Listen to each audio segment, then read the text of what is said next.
पूरे हिंदुस्तान में हमने पपाया को फैला दिया और पपाया मैन ऑफ इंडिया भी मुझे जाना जाता है। एक नई टेक्नोलॉजी इंडिया में विकसित कर दी, high density apple, ultra high density apple plantation. पूरे इंडस्ट्री में, एप्पल की इंडस्ट्री में इंडिया में रिवॉल्यूशन आ गया। अभी हमारा टर्नओवर बहुत ज़्यादा नहीं है, 17 करोड़ तक पहुँचे हैं। हमारे पास 170 के करीब टोटल मैन फोर्स है। 18 से 20 लाख रुपए सैलरी हर महीने की हो जाती है हमारी। अगर आप खेती बाड़ी में शौक़ रखते हैं, खेती में करियर बनाना चाहते हैं, तो आपको यहाँ पे ज़रूर आना चाहिए। ये जगह है काला ढूंगी के पास, एक चड्ढा फार्म है। सुधीर कुमार चड्ढा जी कई तरीके की खेती करते हैं।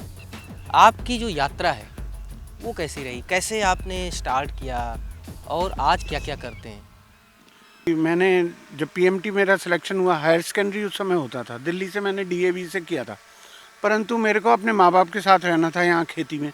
मैं माँ बाप नहीं चाहते थे कि मैं जगह जगह जाके वो दूर रहूँ उनसे। शुरू में एकदम ऐसा नहीं सोचा था कि खेती करूँगा, लेकिन मेरा एक ही साल में मन लग गया था। मुझे लगा कि इसमें तो बहुत स्कोप है, इसमें भी बहुत कुछ हो सकता है, क्योंकि मैं हमेशा सोचता था किसी भी काम को थोड़ा अलग तरीके से करो तो उस काम में बड़ा मज़ा आता है और इनोवेशन से इन्वॉल्व हो जाते हैं। तो मैंने खेती को अडॉप्ट किया और पपीते पे रिसर्च चालू कर दिया था हमने उसी समय। मुझे लगा कि पपीते में ज़्यादा इनकम हो सकती है और ये बात सही थी। गुणा भाग लगाया मैंने, तो मुझे लगा कि गेहूं से 10 गुना होगा। तो जब 10 गुना हो रहा है एक दूसरी क्रॉप से, तो हम क्यों नहीं पकड़ते। हमने पकड़ा और फिर बहुत सारे इम्प्रूवमेंट किए, उसको ड्वार्फ किया। उसमें ईल्ड को जो सोच रहे थे 80 किलो 100 किलो तक ले गए ईल्ड को, और पर प्लांट की ईल्ड बढ़ा दी। और फिर नए तरीके डेवलप कर दिए, डिस्टेंस के, खादों के, पूरा ऑर्गेनिक कर दिया फार्म को। ये 15 साल इसी में खपा दिए, लेकिन उस 15 साल का रिजल्ट निकला कि पूरे हिंदुस्तान में हमने पपाया को फैला दिया और पपाया मैन ऑफ इंडिया भी मुझे जाना जाता है। पपीते से आपने शुरू किया, पपीते आज कितनी फसलें कर रहे हैं? जब पपीता करता था तो मैंने कुछ ज़्यादा किया नहीं था। पपीता और अदरक हम एक साथ लगाते थे, तो पपीते और अदरक की खेती देश में मशहूर हो गई, क्योंकि अदरक को छाया पसंद है। तो अभी ये ग्लैडोलस आया तो ये और ज़्यादा प्रॉफिटेबल था। उसको करते करते मैं विदेश गया, वहाँ मुझे लगा कि ये ये जो बल्ब होते हैं, कंद, ट्यूलिप के बल्ब, लिलियम, ग्लैडोलस, ये सब बल्ब हम बार बार क्यों इंपोर्ट करते हैं। अरबों रुपए का इंपोर्ट हमारा होता है, हजारों कंटेनर बाहर से आज भी आ रहे हैं। तो मुझे लगा ये तो बहुत गड़बड़ है, तो इंडिया में बनाना चाहिए। तो उसके पीछे लग गए। तो फिर 10 साल उसी के पीछे बिल्कुल भूत बन के लगे, और आज हम वो सारे बीज इंडिया में बना रहे हैं और वही क्वालिटी जो इंपोर्ट होती है वैसी कर रहे हैं। बहुत भ्रमण किया है बहुत देशों का, तो उसमें मैंने ये पाया कि हम बहुत पीछे हैं। अभी हिंदुस्तान अभी 50 साल पीछे तो है ही और विकसित देशों से। उसके बाद जब इसी दौरान घूमते घूमते मुझे दिखा कि फलों की कंडीशन बिल्कुल अलग है। सेब तो टमाटर की तरह लग रहे हैं, और सेबों में हम लोग जो थे ट्रेडिशनली, हम अपने देश को तो मैं जानता था कि भाई हम 6000 किलो पैदा करते हैं सेब कुल एक एकड़ में, लेकिन बाहर के लोग 25 से 30,000 किलो पैदा करते हैं, 5 गुना। तो मुझे लगा ये तो बहुत जल्दी है। और दूसरा, वो अभी लगाते हैं, अगले साल 2 साल में फल लेते हैं। तो मैंने उस टेक्नोलॉजी को कट पेस्ट किया और 2-3 देशों की टेक्नोलॉजी को मिला के एक नई टेक्नोलॉजी इंडिया में विकसित कर दी, high density apple, ultra high density apple plantation, जो कि आज हिमाचल, कश्मीर सरकार ने 1100 करोड़ के प्रोजेक्ट दे दिए सबको। एक इतना बड़ा काम खड़ा हो गया कि पूरे इंडस्ट्री में, एप्पल की इंडस्ट्री में इंडिया में रिवॉल्यूशन आ गया। आज मेरे लिए बहुत बड़े गर्व की बात है। एप्पल मैन ऑफ इंडिया कहते हैं लोग, क्योंकि ये जो नई पद्धति है इसको इस देश में लाने वाला, ये मैंने आपको यात्रा बताई थी कि हॉलैंड से मैं लेके आया 2005 में, तब लोग जानते ही नहीं थे। 2016 से 15 से लोगों ने पकड़ना शुरू किया इस टेक्नोलॉजी को। जो जहाँ से मिला लिया, अच्छा बीज मिला अच्छा लिया, अच्छी टेक्नोलॉजी मिली वो ली। तो आज हमने कई काम खड़े किए। आज हिंदुस्तान की सबसे बड़ी सेब की नर्सरी हमारे पास है। हम 5 लाख पौधे सेब के बना रहे हैं हर साल।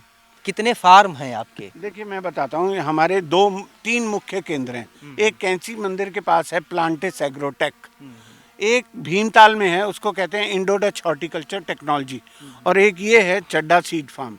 ये हमारे 3 प्रमुख एस्टैब्लिशमेंट हैं। सेब कर रहे हैं, ग्लैडोलस कर रहे हैं, लिली कर रहे हैं, टिश्यू कल्चर में बहुत सारे फूलों की खेती, जरबरा, कार्नेशन वगैरह कर रहे हैं, ग्रीन हाउस में सब्जियां कर रहे हैं। परंतु इन सब के ऊपर जो दिखाई देता है वो ये कि जो फलों की मॉडर्न खेती है, जो कि रूट स्टॉक पे बेस है, उस पर आज भी काम नहीं हुआ देश में। बहुत बड़े काम की ज़रूरत है। अभी मेरा जो आखिरी दौरा था उसमें मैंने लगभग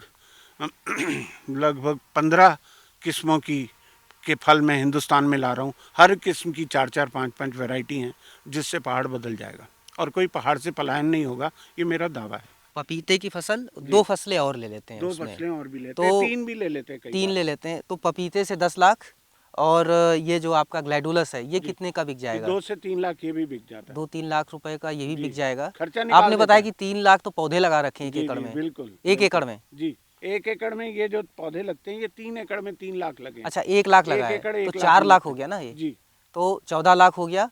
और ये जो पेठा है वो कितने तक का हो जाता है?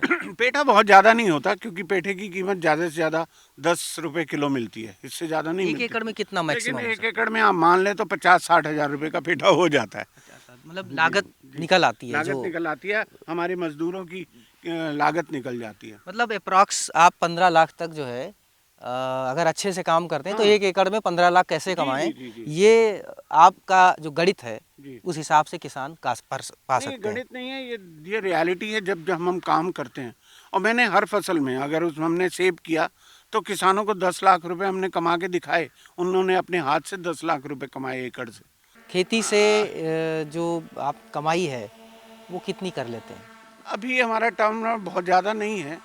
अभी हम केवल 17 करोड़ तक पहुँचे हैं, परंतु हम 2-3 आने साले 3 वर्षों में हम 100 करोड़ तक जाने का प्रयास कर रहे हैं। हमारे पास 170 के करीब टोटल मैन फोर्स है, जिसमें 170 लोग रोज काम करते हैं जी काम करते हैं, सब जगह और मिलाकर। इनकी सबकी सैलरी कितनी है? सब जगह मिलाकर एक दिन लगभग का कितना खर्चा आता है? लगभग हम 18 से 20 लाख रुपए सैलरी हर महीने की हो जाती है हमारी। जैसे कि आप हैं, आपके पिताजी ने आपके प्रेरित किया खेती करने के लिए, आप क्या अपनी आगे वाली पीढ़ी को भी खेती करने के लिए प्रेरित करेंगे या वो किसी और फील्ड में जाना चाहते हैं? बड़े वाले ने MBA किया है नारसी मुंजी बॉम्बे से। वो जितने ये नए नए अभी जो प्रजातियां निकल रही हैं या स्पीशीज़ निकल रहे हैं, उनके जर्म प्लाज्म पूरी दुनिया से इकट्ठा कर रहा है यहाँ पर, और इंपोर्ट और एक्सपोर्ट का पूरा काम वही देखता है। और छोटा बेटा बायोटेक्नोलॉजिस्ट है, तो वो हमारी टिश्यू कल्चर लेबॉर्ट्री देखता है। इसके अलावा ये सेबों के जो बाग हैं, इन बागों में जो टेक्निकल सुपरविज़न है, हाँ हाँ। नर्सरी हैं, उसको भी वही देखता है। तो इसलिए अब दोनों बच्चों ने पूरा काम संभाल लिया है। अच्छा। मैं लेकिन अभी पूरा काम करता हूँ और अपने खेतों में घूमता हूँ। कोई चीज़ लगती है मुझे तो मैं वो बता देता हूँ। अब नज़रिया बदलना होगा, समय बदल गया और नज़रिया भी हमको बदलना होगा। और इस बदले हुए नज़रिए में हम किसी भी फसल को लें, उसको मैं एक प्रोजेक्ट मानता हूँ। अब उसको खेती नहीं मानता, वो एक इंडस्ट्री है।